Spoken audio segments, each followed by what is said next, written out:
जबलपुर नाम के एक छोटे से शहर में प्रभास और उसकी पत्नी राधा रहा करते थे। वो दोनों एक छोटा सा ढाबा चलाया करते थे।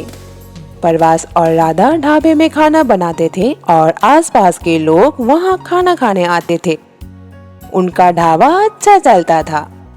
कैसे हो प्रभास भैया, सब कुछ बढ़िया है ना? हाँ भैया, सब भगवान की कृपा है बस। आपने सुना है कि नहीं, आजकल देश में कोरोना बहुत फैल रहा है। हाँ सुना है हमने भी, इसलिए लोग अब ज्यादा इकट्ठा नहीं होते ढाबे पर। पता नहीं क्या होगा देश का। चलो हम चलते हैं भैया जी हैं। प्रभास कस्टमर की बात के बारे में सोचता है और अपनी पत्नी से कहता है, राधा, अगर ये बीमारी ऐसे ही बढ़ती रही तो हमारे इस छोटे से ढाबे पर कौन आएगा? हाँ जी, आपकी बात तो बिल्कुल सही है। एक तो यहाँ इतनी जगह भी नहीं है, ऊपर से ये बीमारी छूने से फैलती है। हाँ, अब हमारा ढाबा नहीं चलेगा तो हमारी रोजी रोटी बंद हो जाएगी। आप चिंता मत कीजिए, हम कुछ न कुछ नया जरूर सोच लेंगे। कोरोना के कारण लोगों ने अपने घरों से निकलना बंद कर दिया। सब लोग होम डिलीवरी करवाने लगे। जिसका डर था वही हुआ। राधा, हमारे ढाबे पर अब कोई नहीं आ रहा, सब लोग घर पर ही खाना मंगवा रहे हैं। पर हमारे पास तो इतना पैसा भी नहीं कि हम होम डिलीवरी के लिए लोग रख पाएं। जी आप चिंता मत कीजिए, अगर भगवान एक रास्ता बंद करता है तो दूसरा दरवाजा जरूर खोल देता है। बस हमें कोशिश नहीं छोड़नी चाहिए। राधा और प्रभास का ढाबा अब सुना ही पड़ा रहता था। उनकी आमदनी बिल्कुल ना के बराबर हो गई थी। दोनों दिन भर सिर्फ चिंता में ही रहने लगे थे। जी आप चिंता मत कीजिए, लीजिए थोड़ी देर टीवी देख लीजिए, आपका मन भी शांत हो जाएगा। राधा टीवी ऑन करती है। उस पर बाहर के देश में कैसे लोग फूड ट्रक पर खाना बनाते हैं और बेचते हैं ये दिखा रहे थे। ये देखकर प्रभास उत्साह से बोला, राधा, क्यों ना हम भी कुछ ऐसा फूड ट्रक जैसा बनाएं और अपना खाना लोगों तक पहुंचाएं? जी सोच तो अच्छी है, लेकिन इतना बड़ा ट्रक हम खरीद नहीं पाएंगे जी। हाँ ये बात तो सही है, पर हमें कोशिश नहीं हारनी चाहिए राधा। हम कुछ न कुछ तो जरूर कर लेंगे। आप बुरा ना माने तो मैं कुछ कहूँ जी। आपके पिताजी की जो पुरानी ऑटो पड़ी है पीछे, क्यों ना हम उसको एक चलता फिरता ढाबा बना दे। थोड़ी मेहनत लगेगी पर ये हमारे बजट में भी होगा और लोगों के लिए ऑटो वाला ढाबा कुछ नया भी लगेगा। अब सोच लिया है तो करके ही दिखाएंगे। मेहनत करने वालों की तो भगवान भी मदद करता है। चलो आज से ही ऑटो पर काम शुरू कर देते हैं और एक नए बिजनेस की शुरुआत करते हैं। राधा और प्रभास पुरानी ऑटो के सारे सीट निकालकर उसे अच्छे से साफ करते हैं। उसके बाद उसे खूबसूरत रंगों से सजाते हैं। राधा उसको अपने बिंदियों से और पर्दों से और भी सुंदर बना देती है। उनकी पुरानी ऑटो एक नए और चमकते ऑटो ढाबा में बदल चुकी थी। कितनी सुंदर लग रही है ना, ये ऑटो ढाबा है ना जी। ये सब तुम्हारे साथ की वजह से संभव हुआ है राधा। अब ढाबे के अंदर खाने की तैयारी करते हैं और निकलते हैं हमारे नए सफर पे। हाँ चलिए खाना अंदर रखते हैं और बर्तन भी। राधा और प्रभास ऑटो वाला ढाबा में खाने का सब सामान रखकर और एक माइक भी साथ में लेते हैं और निकलते हैं गली गली। आइए आइए और मजा लीजिए अपने घर के बाहर ढाबे के मजेदार खाने का, वो भी आपके घर के बाहर। अब ना जाना अब ना आना, दरवाजे पर मिलेगा स्वादिष्ट मजेदार खाना। आइए आइए और मजा लीजिए ऑटो वाले ढाबे का। जैसे जैसे लोग ये सुनते जा रहे थे और ऑटो वाला ढाबा देख रहे थे तो उन्हें ऑटो वाला ढाबा बहुत ही सुंदर और अनोखा लग रहा था, जिससे लोग राधा और प्रभास से खाना भी खरीद रहे थे और सेल्फी भी खींच रहे थे। देखते ही देखते राधा और प्रभास का ये ऑटो वाला ढाबा बहुत ही प्रचलित हो गया। लोगों में इसे देखने की उत्सुकता बढ़ती ही जा रही थी। जी देख रहे हैं, हमारी मेहनत भी सफल हो रही है। हाँ राधा, हमने तो कभी सोचा भी नहीं था कि ये ऑटो ढाबा का आइडिया लोगों को इतना पसंद आएगा। ऑटो वाला ढाबा की गाड़ी को देखते ही लोग बहुत खुश हो जाया करते थे। राधा और प्रभास एक रात को ढाबे के साथ घर लौट रहे थे। तभी वहाँ कुछ बुजुर्ग लोग बैठे हुए थे। वो उनके पास आए और बोले, बेटा, तुम्हारे पास कुछ खाने के लिए हो, हमें दे दो। हम कई दिनों से भूखे हैं। हाँ माँ जी, आप बैठिए, मैं अभी बना देती हूँ। राधा और प्रभास ने उन बुजुर्ग लोगों को भर पेट खाना खिलाया। बेटा, काश तुम्हारे जैसे लोग और होते दुनिया में, तो कोई भी भूखा नहीं सोता। भगवान तुम्हें सुखी रखे बेटा। राधा, हम कल से थोड़ा ज्यादा खाना बनाएंगे और शाम को भूखे लोगों की मदद करेंगे। भगवान की कृपा से हमारा ऑटो वाला ढाबा बहुत अच्छा चल रहा है। हमें लोगों की मदद करनी चाहिए। हाँ, आप बिल्कुल सही कह रहे हैं जी। कल से हम ऐसे ही करेंगे। उस दिन से राधा और प्रभास रोज ऑटो वाला ढाबे में भूखे लोगों को खाना खिलाने लगे। ये ढाबा इतना फेमस हो गया कि राधा और प्रभास की फोटो अखबार में आ गई, जिसमें लिखा था, एक नई सोच के साथ ना सिर्फ अपनी मंजिल को पाया पर लोगों की मदद का रास्ता भी खोला। ये सिर्फ खाना नहीं, खुशियाँ भी साथ लेकर आते हैं। नई सोच, नई खुशी, ऑटो वाला ढाबा। अगर इंसान चाहे तो अपनी मेहनत से एक नया कल और कामयाबी हासिल कर सकता है। अपने साथ सब लोगों का भला सोचने से भगवान भी उनकी मदद करता है। कामयाबी मेहनत बिना नहीं मिलती।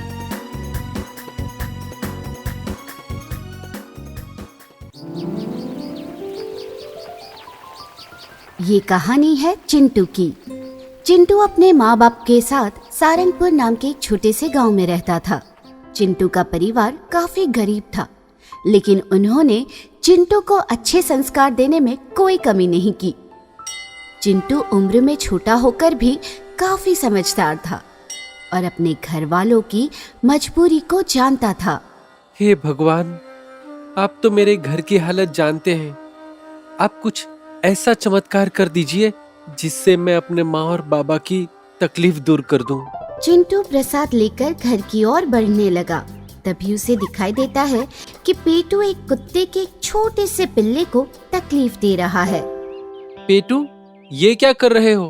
अरे अंधे हो गए हो क्या? दिखाई नहीं देता कि मैं इस कुत्ते के पिल्ले के साथ खेल रहा हूँ? रुको पेटू, उस बेचारे को तकलीफ हो रही है। पता है ना, हमारी टीचर ने क्या कहा है कि गूंगे जानवर के साथ प्रेम भाव के साथ पेश आना चाहिए। चल चल, ज्यादा लेक्चर मत झाड़। पेटू, अगर तुमने ये सब बंद नहीं किया तो मैं कल टीचर से तुम्हारी शिकायत कर दूंगा। पेटू टीचर की धमकी सुनकर रुक जाता है और वहाँ से चला जाता है। चिंटू उस कुत्ते के पिल्ले के गले में बंधी हुई रस्सी खोल देता है। लगता है तुम्हें भूख लगी है। चिंटू अपना प्रसाद उस कुत्ते के पिल्ले को खाने के लिए दे देता है।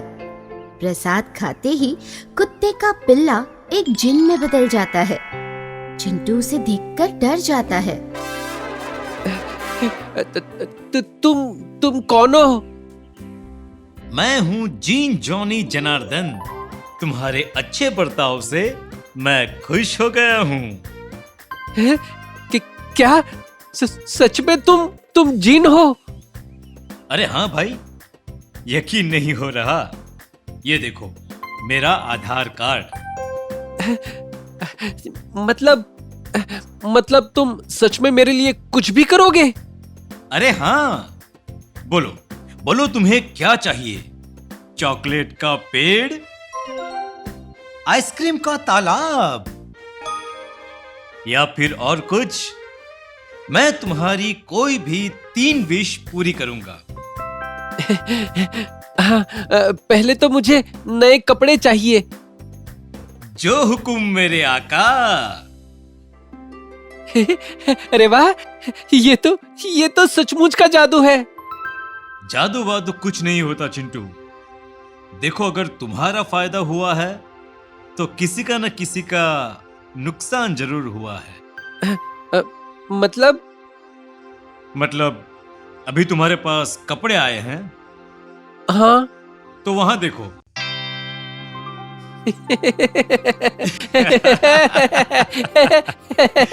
अब समझे? जिन जी, पेटू के कपड़े वापस कर दीजिए। जिन जी, मुझे इस तरह किसी का छीनकर कुछ नहीं चाहिए। किसी को नुकसान पहुंचाए बगैर मेरे माँ बाबा हमेशा खुश रहे, ऐसा आशीर्वाद दीजिए। चिंटू, तुम्हारे माँ बाबा हमेशा खुश रहेंगे। ये हो गई तुम्हारी दूसरी विश पूरी। और जब भी मेरी जरूरत हो, याद करना, मैं तुम्हारी तीसरी विश पूरी करने जरूर आ जाऊंगा। ऐसा कहकर जिन फिर से कुत्ते के पिल्ले में बदल जाता है और वहां से चला जाता है। चिंटू अपने घर के अंदर आता है और देखता है कि उसका घर पूरी तरह से बदल गया है। माँ, ये सब क्या है? चिंटू बेटा, तुम्हारे बाबा की ईमानदारी से खुश होकर उनके मालिक ने मैनेजर का जॉब दिया है। अरे वाह बाबा, ये तो बड़ी खुशी की बात है। बेटा, तुम्हारी खुशी में ही हमारी खुशी है। लेकिन बाबा, इन सब चीजों की जरूरत नहीं है। अब समझा, ये सब जिन जी ने किया है। किसने? चिंटू मंदिर से निकलने के बाद घटी सारी बात माँ बाबा को बताता है। अच्छा, तो ऐसी बात है। ओहो, भला हो उस जिन का। तो ये बात है चिंटू, मैं भी उस जिन को ढूंढूंगा जिससे वो मेरी भी इच्छाएं पूरी करे। पेटू ने रात भर उस कुत्ते की कोशिश की, लेकिन वो उसे नहीं मिला। सुबह स्कूल जाते वक्त पेटू को वो कुत्ते का पिल्ला दिखाई दिया। उस कुत्ते के पिल्ले को देखकर पेटू चिंटू की तरह उसे अपना टिफिन देता है और उसे खाकर कुत्ते का पिल्ला जिन में बदल जाता है। मैं हूँ जीन जॉनी जनार्दन। तुम्हारे अच्छे बर्ताव से मैं खुश हुआ हूँ। मैं तुम्हारी 3 इच्छाएं पूरी करूंगा, लेकिन एक बात याद रखना कि तुम्हारा फायदा यानी किसी न किसी का नुकसान जरूर होगा। पेटू क्या मांगना है ये सोचने लगता है। तभी स्कूल शुरू होने की घंटी बजती है। हे भगवान, इस जिन को ढूंढते ढूंढते होमवर्क रह गया। जिन, एक काम करो, मेरा सारा होमवर्क कर दो, वरना बहुत पिटाई होगी। जो हुक्म मेरे आका। ये लो तुम्हारा सारा होमवर्क। जिन ने दिया होमवर्क जब पेटू टीचर को दिखाता है तो वह उसे पीटने लगती है। शर्म नहीं आती तुम्हें?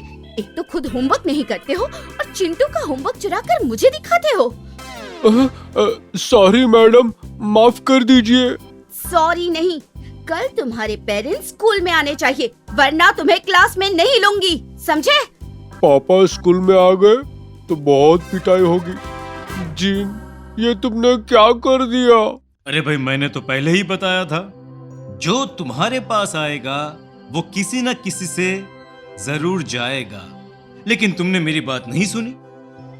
ठीक है, अभी सुनो। टीचर मुझे कोई पनिशमेंट ना दे, ये मेरी दूसरी विश है। चलो, बच गए। अब आखिरी विश बची है। क्या मांगू? चॉकलेट या पिज्जा या बर्गर? हाँ, मैं बहुत सारे पैसे मांग लेता हूँ, जिससे मैं जो चाहूँ खरीद सकूं। हाँ, यही सही होगा। जिन, मेरी आखिरी विश है कि मुझे बहुत सारे पैसे चाहिए। मैं तो तुम्हारी विश पूरी कर दूंगा, लेकिन याद है ना, तुम्हारा फायदा मतलब किसी ना किसी का नुकसान। किसी का भी नुकसान हो उससे मुझे क्या, तुम मेरी विश पूरी करो। जो हुक्म मेरे आका। इतने सारे पैसे, इससे तो मैं जो चाहे खरीद सकता हूँ। Mister Malhotra, you are under arrest. लेकिन मैंने किया क्या है? बैंक ऑफ सारंगपुर में डाका गिरा है और हमें खबर मिली है कि लूट का सारा माल आपके घर पर है। लेकिन मैंने कुछ नहीं किया। सारे सबूत आपके खिलाफ है मिस्टर मल्होत्रा। देखिए, लेकिन मैं नहीं जानता कि ये सब कहां से आया है। जीन, मेरे पापा को बचा लो। मैंने तुम्हें पहले ही चेतावनी दी थी और अब तुम्हारे पास कोई भी विश नहीं बची जिससे मैं ये सब रोक सकूं। जीन जी, मेरी आखिरी विश है कि पेटू की तीसरी विश पूरी ना हो। जो हुकुम मेरे आका। चिंटू ने अपनी आखिरी विश इस्तेमाल करके पेटू को उसका सबक सिखा दिया। पेटू ने अपनी गलती मान ली और दोनों अच्छे दोस्त बन गए। लेकिन ये मौका सबको नहीं मिलता, इसलिए ध्यान में रखिए, मुफ्त में कुछ नहीं मिलता। हर चीज की कोई ना कोई कीमत जरूर होती है।